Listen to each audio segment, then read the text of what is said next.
नमस्कार दोस्तों, विधानसभा चुनाव प्रत्याशी और समाज सेवी हिम्मत सिंह जी जाला हमारे साथ जुड़ने जा रहे हैं। इस क्षेत्र को लेकर किस तरह की आर्थिक संभावना बनती है, किस तरह से यहाँ एजुकेशन को और कुछ लेकर प्रयास किए जाने चाहिए, इसके अलावा यहाँ की जो युवा पीढ़ी है उसके लिए आने वाला समय किस तरह का हो सकता है, राजनीतिक क्षेत्र में भी आपकी लगातार भागीदारी बनी हुई, इन सभी बातों को लेकर के हम जानेंगे। जो करियर रहा है और यहाँ की जो भूमि है उसको लेकर के दिल्ली तक का सफ़र कैसे देखते हैं? सबसे पहले तो आपका बहुत बहुत स्वागत है कि चुनाव के बाद आप वापस दोबारा अपनी भेंट हुई है जी। और करियर की बात रहे तो मेरा गांव यहीं से रहा है और सारा एजुकेशन वगैरह सब मैंने यहीं से किया है। बाकी तो मैं आपको करियर के लिए क्या बताऊं, सिक्योरिटी और मैन पावर का मेरा बिजनेस है। पूरे भारतवर्ष में करीब 18 से 20 हज़ार गार्ड्स हमारे पास काम करते हैं। यहाँ जो आपकी एजुकेशन हुई है और यहाँ का जो सफ़र रहा है, उसके बाद दिल्ली तक का जो एक सफ़र आपने बनाया है, आज उस वक्त को कैसे देखते हैं आप? देखो, सफ़र और वक्त दोनों में एक बड़ा फ़र्क होता है। वक्त तो यहीं का यहीं है जी। सफ़र जाके वापस यहीं आ गए हैं और आज जनता के बीच में रह के जनता का सेवा कर रहे हैं। और दिल्ली तो काम की तलाश में गया था और काम करते करते काम को आगे बढ़ाया और बाकी तो मेरे मम्मी पापा यहीं रहते हैं। यहाँ मेरा निजी स्कूल भी है जी, तो इसका संचालन भी करते हैं, तो आते जाते रहते हैं। दोस्तों, इस क्षेत्र को लेकर शिक्षा के क्षेत्र में हिम्मत सिंह जी जाला समर्थन भाव से लगातार जुटे हुए हैं। सर, शिक्षा के क्षेत्र में आपने जो एक स्वप्न देखा है, उस सपने को किस तरह से साकार कर रहे हैं?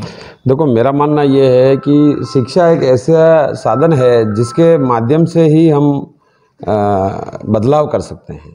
उसी को ध्यान में रखते हुए हमने पुरियाखेड़ी में राजकीय उच्च माध्यमिक विद्यालय गवर्नमेंट स्कूल की एक बिल्डिंग बनाने का निर्णय लिया है और उस पूरी बिल्डिंग को कंप्लीट हम बना रहे हैं। अभी काम चल रहा है वहाँ पे। अगले वर्ष तक हम कोशिश करेंगे कि पूरी बिल्डिंग तैयार होकर हम राजस्थान सरकार को उसको सपुर्द करें।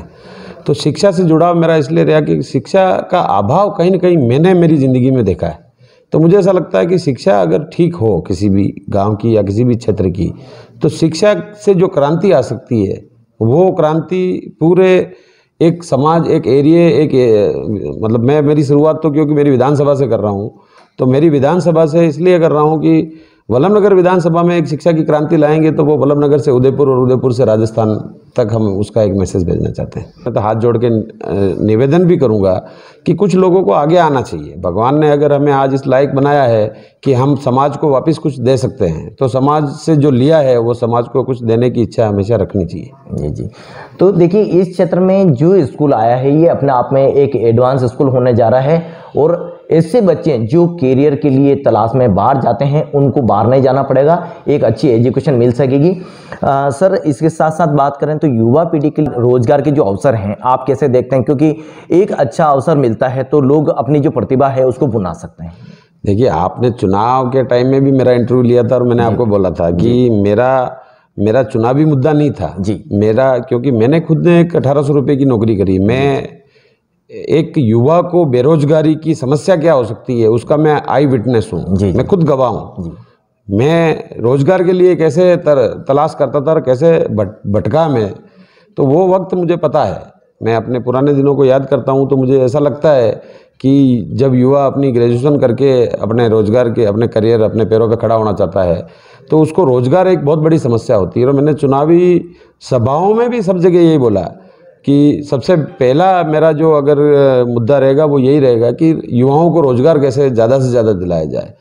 अभी भी ठीक है, चुनाव के परिणाम जो भी रहे हैं, लेकिन अभी भी मेरा फर्स्ट प्रायोरिटी जो आज की डेट का है वो यही है कि युवाओं को ज़्यादा से ज़्यादा रोजगार, सेल्फ, आजकल तो प्रधानमंत्री मुद्रा योजना से स्वयं रोजगार का भी बहुत चीज़ें चल रही है। उसके बाद युवा पढ़ के कुछ मेट्रो सिटीज़ में जाके स्टार्टअप के माध्यम से भी अपना कोई काम करना चाहें, तो जहाँ पे भी किसी भी युवा को कोई ज़रूरत पड़े तो मैं हमेशा कोशिश करता हूं कि उसको रोजगार के लिए प्रेरित करें। जी, बात जब चुनाव की चल रही तो कर लेते हैं। इस विधानसभा में आपकी अभी इस चुनाव को देखते हैं तो एक अहम प्लेटफॉर्म के तौर पे देखा गया और एक अहम रोल भी किया है। अब आने वाले चुनाव को लेकर किस तरह से देखते हैं? भारतीय जनता पार्टी एक संगठनात्मक पार्टी है और संगठन विचारधारा से चलने वाली पार्टी है। चुनाव में हार जीत का कोई बड़ा विषय नहीं है।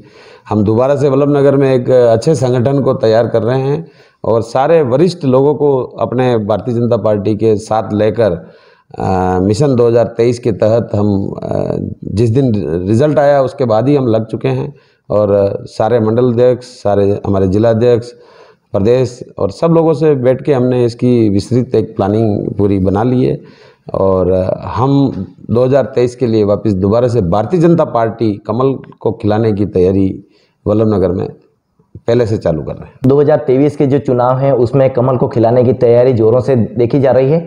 युवा पीढ़ी को किस तरह से जोड़ने का प्रयास किया जा सकता है यहाँ के एरिया में? मैं खुद युवा हूँ। मैंने आपको पहले चुनाव में बताया था कि मेरी 37 साल की उम्र है जी। तो युवा इस देश का भविष्य है।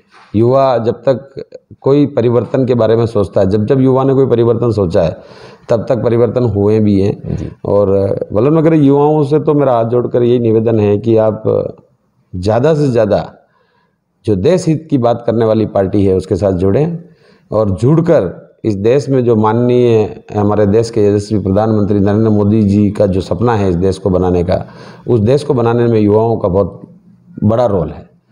तो युवा हमारे साथ अभी भी काफ़ी जुड़ के युवाओं ने काम किया और आगे भी हम युवाओं को काफ़ी खेल के माध्यम से और अलग अलग एक्टिविटीज़ के माध्यम से युवाओं को पार्टी के साथ सक्रियता के साथ जोड़कर अपने साथ रखने का प्रयास करें। सर, इस चुनाव में आपने दौरे किए हैं, क्या आप महसूस करते हैं जो बिजली, पानी, सड़कें, कई ऐसे मुद्दे हैं, लेकिन आपकी नज़र में एक पूरे सर्वे रिपोर्ट अब आपके पास में आज मौजूद है, क्या महसूस करते हैं आप?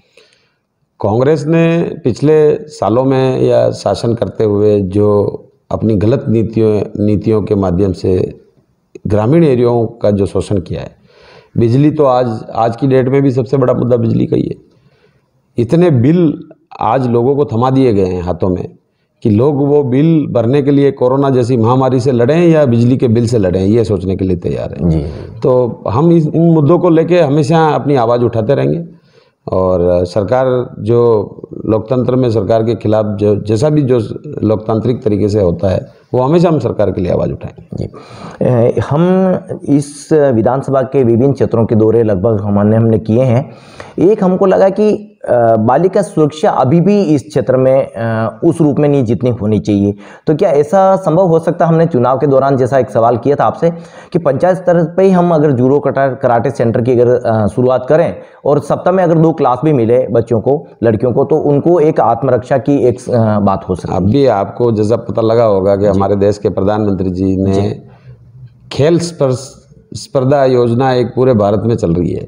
उस योजना को हम अपने विधानसभा में भी लेके आ रहे हैं और इसकी एक बार पूरी रणनीति बना के हमारे पार्टी के सब वरिष्ठ लोगों के साथ और हम खुद खेलों से जोड़ने की कर रहे हैं। जूडो अपने आप में एक खेल है, तो बालिकाओं को भी जूडो के साथ हम जोड़ने के लिए काफ़ी प्रयास करने की कोशिश करेंगे। आपके पिताजी का शुरू से आपको सहयोग रहा है, किस तरह का आपको सपना जो है अब आपको साकार करना है? हर माँ बाप का एक सपना होता है कि उसका बेटा पढ़ लिख कर आगे बढ़े। मेरे पिताजी ने भी गांव से हम निकले हैं, तो गांव में रहकर अपने बच्चों को जो बढ़िया एजुकेशन दे सकते हैं वो देने की कोशिश करी और हमने भी आज उन्हीं के विचार और उन्हीं के पद चिन्हों पर चलकर एजुकेशन के लिए भी हम काफ़ी प्रयास कर रहे हैं और क्षेत्र में, सामाजिक क्षेत्रों में हम काफ़ी जगह काम करते हैं और अब राजनीतिक जीवन में आने के बाद तो और लोगों की सेवा करने का अच्छा मौका मिल गया है।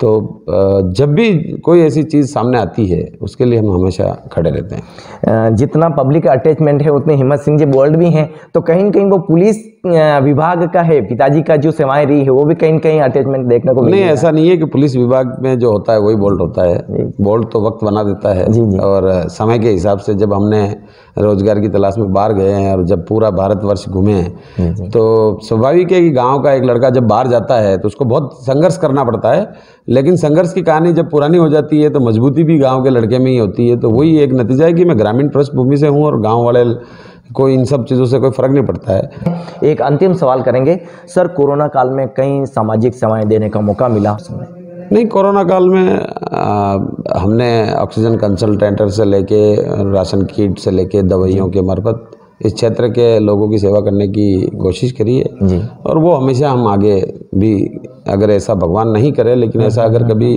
चीज़ आती है तो हमेशा क्षेत्र के लिए, सामाजिक क्षेत्र में तो हम हमेशा काम करते रहेंगे। जी जी। तो ये थे हिम्मत सिंह जी, और हम आगे भी राजनीतिक क्षेत्रों को लेकर के बात करते रहेंगे, लेकिन हाल ही के जो चुनाव में जो परफॉर्मेंस रहा है उसको देखते हुए अब 2023 के चुनाव की तैयारियां शुरू कर दी गई है और आने वाले दिनों में इनको लेकर हम लगातार बात भी करते रहेंगे। बने रहिए हमारे साथ में, विशेष मुलाकात हम करते रहेंगे। धन्यवाद।